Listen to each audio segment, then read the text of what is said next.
Hello everyone! In part 1, we saw Western history fit Vico's cycle. In part 2, let's look at how it works as a compass to help our modern society.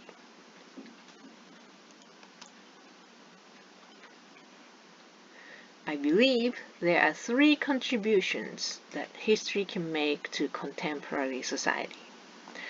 First, it can explain why the problems we are facing are happening in our society. Let's look at international society. Now Russia and China are going through democratization. These are the countries which started industrialization even later than Germany and Italy in the 19th century. Maybe they failed to nurture a robust enough capitalist class, causing them to revert to autocracy with the new ideology of communism. So it will not be surprising to see them act in a similar manner to European countries in the colonial era. No wonder Russia dared to invade Ukraine. From this, we can also see that this is not a problem caused by Putin alone. It arises from a structural problem. So we should not expect the problem to be solved just because he is defeated. China also can try to expand outward if they catch a right opportunity. I might say that we may already start seeing some ominous sign, heaven forbid. Now, let's look at the Islamic world. Islam started about 600 years after Christianity. Simply calculated, then, in 200 years or so, they may have the equivalent of the 30 Years' War.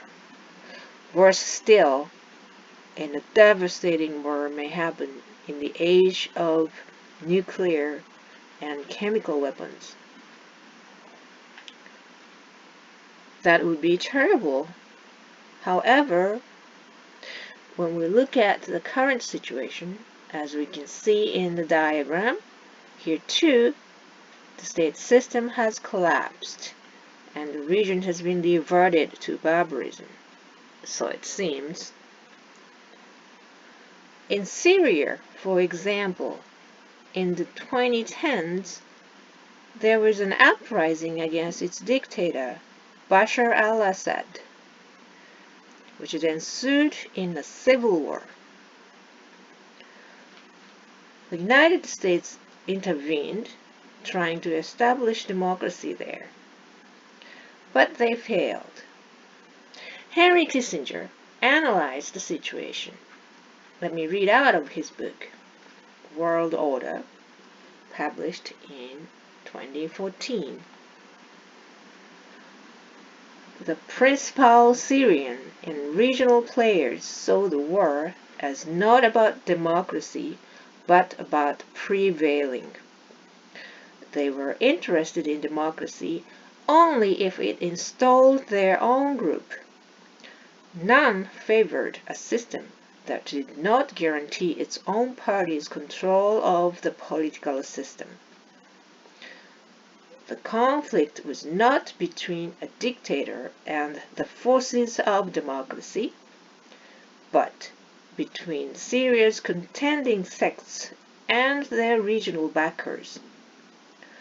The war would decide which of Syria's major sects would succeed in dominating the others and controlling what remained of the Syrian state. This looks exactly like the dynamics in the age of barbarism. Then, I guess the reason for this reversion has been brought by an outside intervention.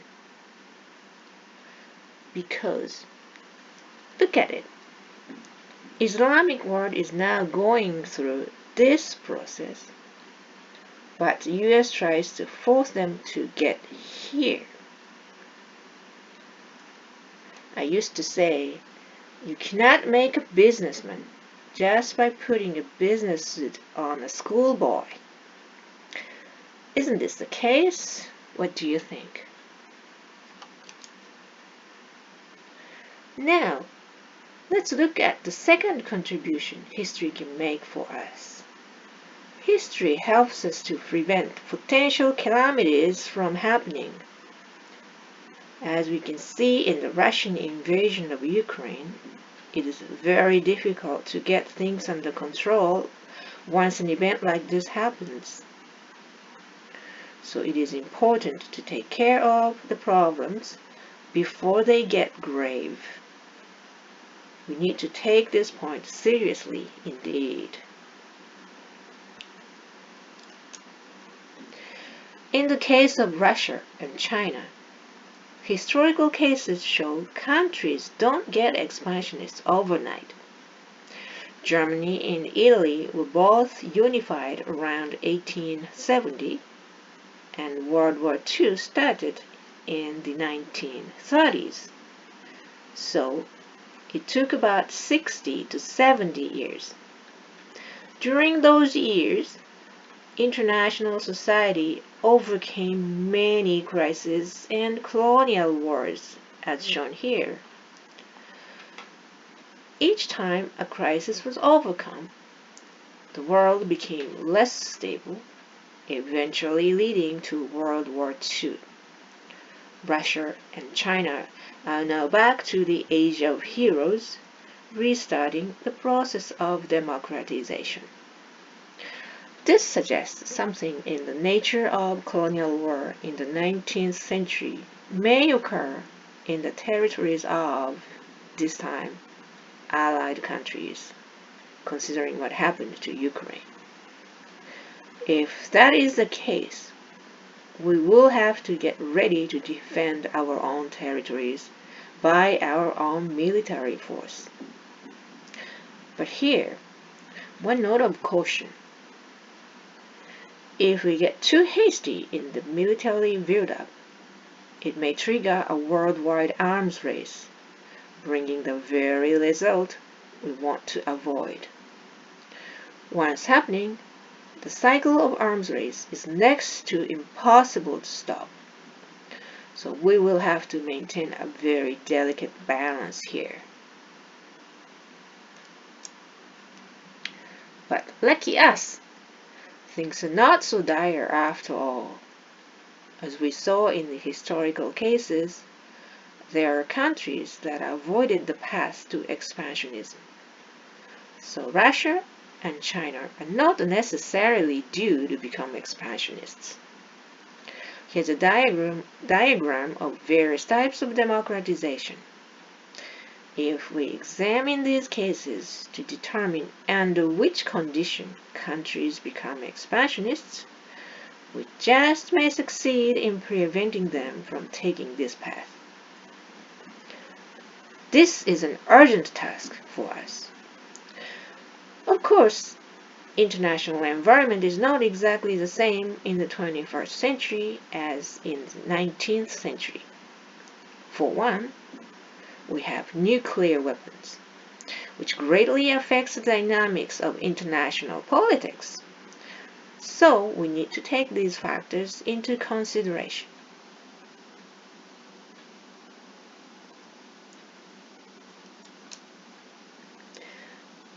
In the case of Islamic world, the current situation seems to suggest military rivalry stays inside the region without any global impact.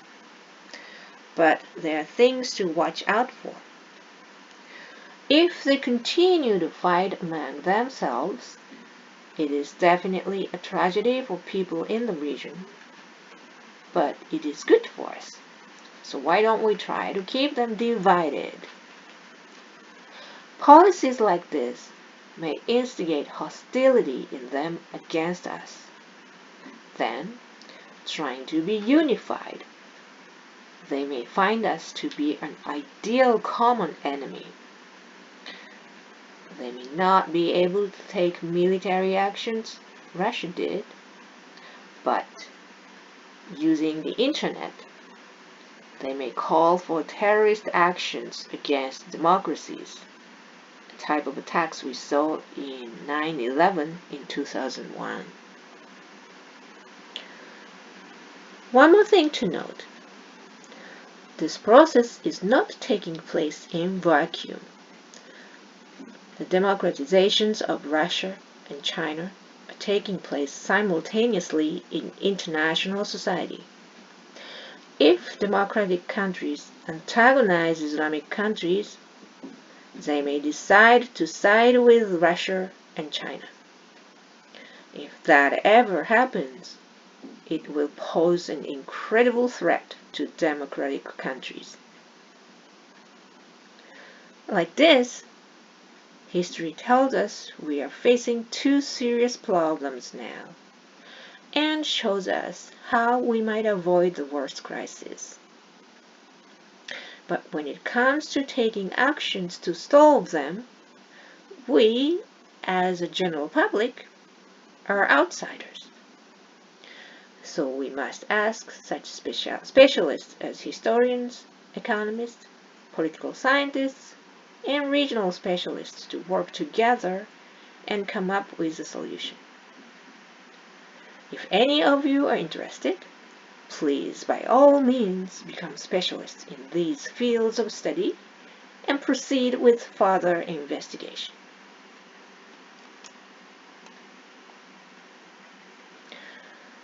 For the rest of us, history makes the third contribution, which is to tell us what each of us must do now.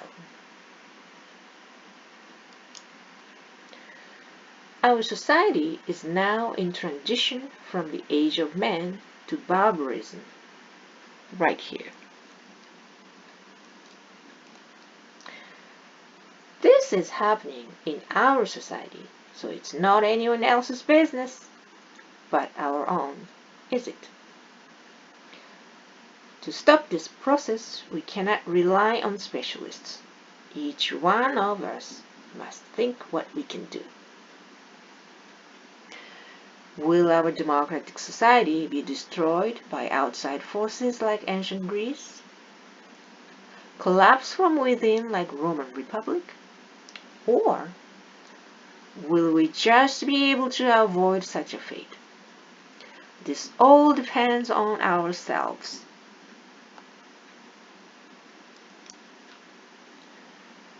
Take a quick glance. Then, our society looks totally different from ancient Greece. They had direct democracy, where everyone gathered together in a square and did raise your hand kind of thing. But ours has adopted a much more complicated system with 3 branches checking and balancing each other to avoid the concentration of power. So, there's nothing to be learned from the ancient Greece. But let's not jump to the conclusion so quickly. It won't hurt to take a look at the fundamental principles of democracy to make sure that is the case.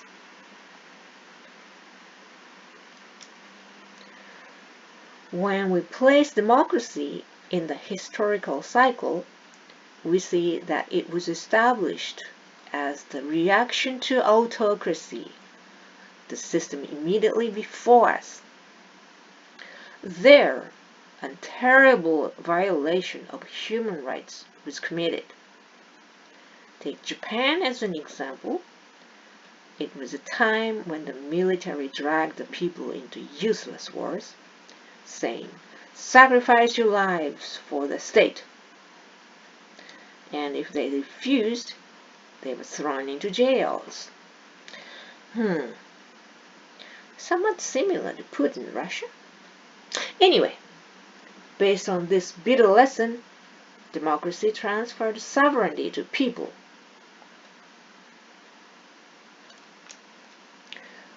Then, we now must think what it means to have sovereignty.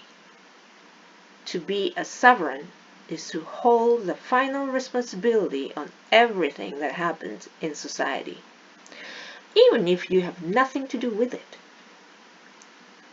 Is our saying the society is bad because politicians are bad the same thing as the president of a company saying, my company cannot make a profit because my employees are incompetent?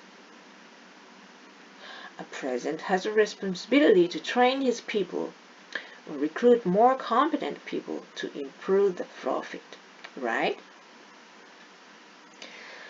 Here, the problem is, in democracy, sovereignty or the final responsibility is divided among all members of the society. So, depending on the population, each citizen holds one responsibility in several hundred million.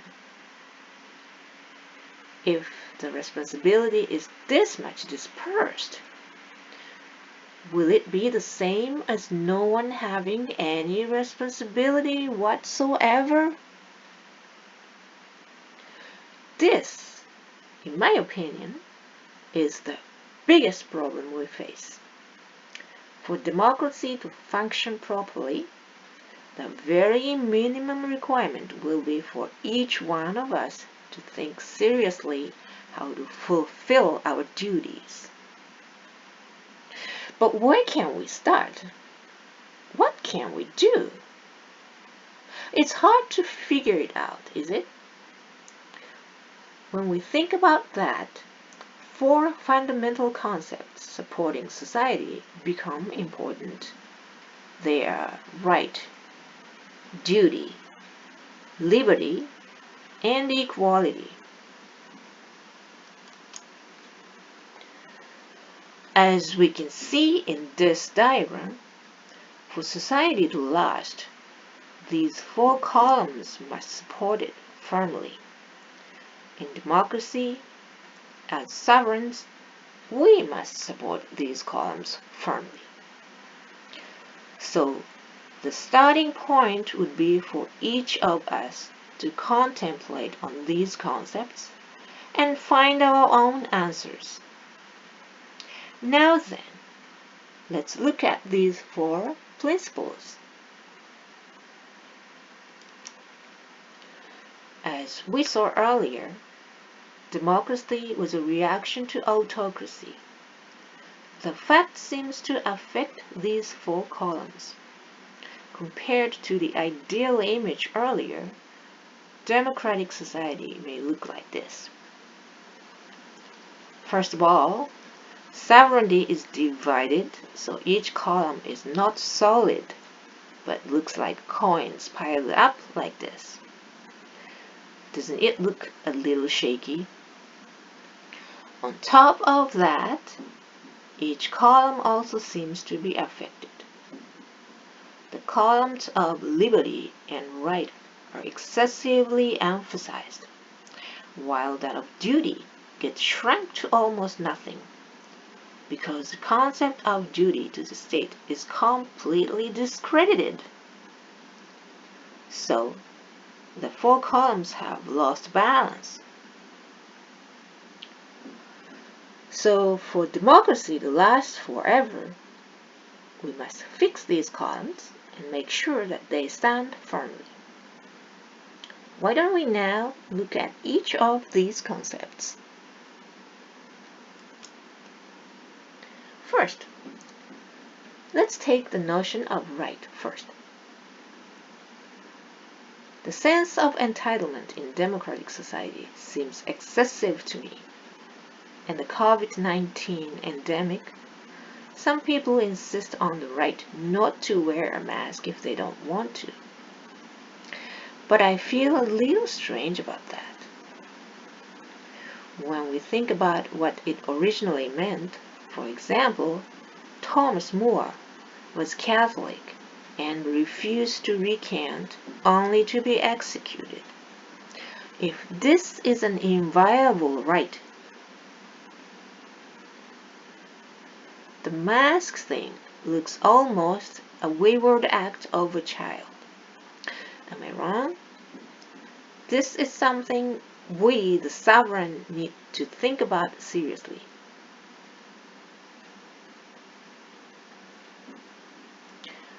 One more thing. I wonder if we have the right to vote.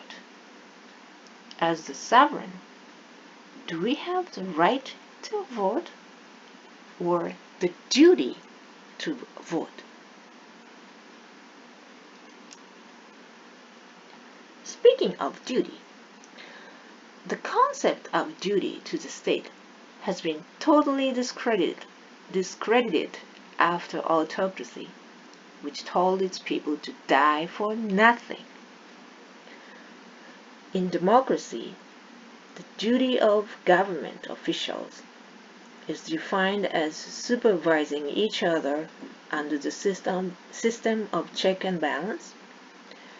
If we are to apply this to society in general, will the duty of each citizen be to watch over each other to make sure that others are performing their duties? No one then would think about what he himself or she herself should be doing. They may even think that they can do anything they want as long as they are not caught. Doesn't this column also look shaky?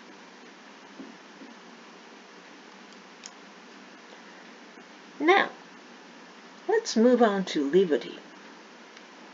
This liberty is also a concept hard to handle. Any society has rules as to what citizens are allowed to do and what not. The issue is, who decides that? In autocracy, the monarch makes the decision because he or she is supposed to be good and wise. But wait, that seldom happened. Most of them put themselves above the law and abused people for their own selfish desires. That's why democracy lets people decide. Of course, we have enough self-discipline not to abuse such privilege. But can we be sure about that? I wonder if we sometimes interpret what we can and cannot do in a way convenient to us. If this deteriorates, we will eventually start to act as we wish. Once we start taking this road, eventually won't we be in a society characterized as barbarism, where the weak are sacrificed by the strong? What do you think? Maybe it's okay, because we have the concept of self-responsibility, which will put the brakes on the decline. Well, I'm also a little skeptical about that. The concept of self-responsibility seems too narrow to me. I don't know about your country, but in Japan, restaurant and cafe owners were asked to close their premises during the COVID-19 endemic. It was not for their fault, so they demanded compensation. But once we are given freedom of occupation, we must be ready for any consequences of our choices. Even if the loss is not caused by our direct actions, we must accept it. Yes, freedom is something so tough that you might think twice if someone tries to give it to you. If you're not ready to take it, you would have to ask the state to decide what occupation you have. Then, the state could use the leverage to create an industrial structure tenable in crisis, or rearrange labor to stabilize society during crisis. While taking away such leverages from the state, can we say, protect us when we need, even though we will do as we wish in peacetime? What do you think? Do you think the state can protect us without any leverages given to them? Do you see the column solidly standing here? Or else? Maybe it's better in your country? Finally, let's look at equality, shall we? Well, what's equality after all? Does it mean everyone is given an equal opportunity? If that's the case, everyone is to compete in the same league. Then will it cause the weak to be sacrificed by the strong? Aha! Barbarism again. No problem. Let's lower the standard so that anyone can clear. Then no one will drop out. What will happen to the quality of such a society? We can make it work. Let's change the definition to having the equal result. There, we distribute opportunities in a way as everybody can attain the same result. It means that we take from the strong and give to the weak. Progressive taxation would be an example here. That makes sense. But then, how about expensive medical treatment? If we decide any treatment someone can afford must be given to everyone, won't the society go bankrupt? But think about it. How do we reconcile equality in this definition with liberty to begin with? Wow! So many problems with the 4 columns in democracy. Well, as if that's not enough, here's one more thing we need to think about. What will happen to us when we face international problems? As we saw earlier, international society is facing 2 challenges. In such an environment, with the excessive notion of right and the underestimated notion of duty, can democracies make necessary compromises to handle the situation? While refusing to make smaller compromises, the situation may deteriorate. If that happens, we may be required to make much bigger sacrifices later. This will become an issue probably when we think about the relationship between the US and its allies. It's a serious problem. So what do you think all about this? History, like this, brings up so many valuable points for us to think about. How did you like the lecture? Are you convinced now, at least, history is a very useful field of study?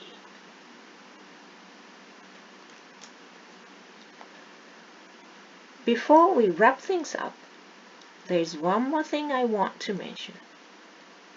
Let's look at Vico's cycle one more time. Do you wonder why this cycle happens? As we found out during our discussion, political systems are established as a reaction to the system immediately prior. So they are unbalanced when the entire picture is in scope. Democracy was established in an attempt solely to correct defects of autocracy, so the notions of right and liberty were excessively emphasized. As a result, we may be heading for Vico's barbarism. Ancient Greece also took the path to barbarism. Plato witnessed it. Trying to correct the defects, he proposed a system in which society would train a few competent rulers and ask them to make all decisions. The rest of the people were to follow the decisions blindly. Unfortunately, the 4 columns of his society may look like this. So, in the end, his society was too corrupt to autocracy. Vico seems to tell us then, we just may be able to get out of this cycle if we can look at the whole and establish a balanced society, instead of reacting to the previous system. I'm glad that I can emphasize the importance of history one more time. It's good to end the lecture here. After listening to this lecture, if anyone wants to investigate in more detail, please do visit this website. There, the field of metaphysical engineering is proposed to establish solid 4 columns to support society. To build a bright future for all of us, please take the maximum advantage of the power of history. Thank you.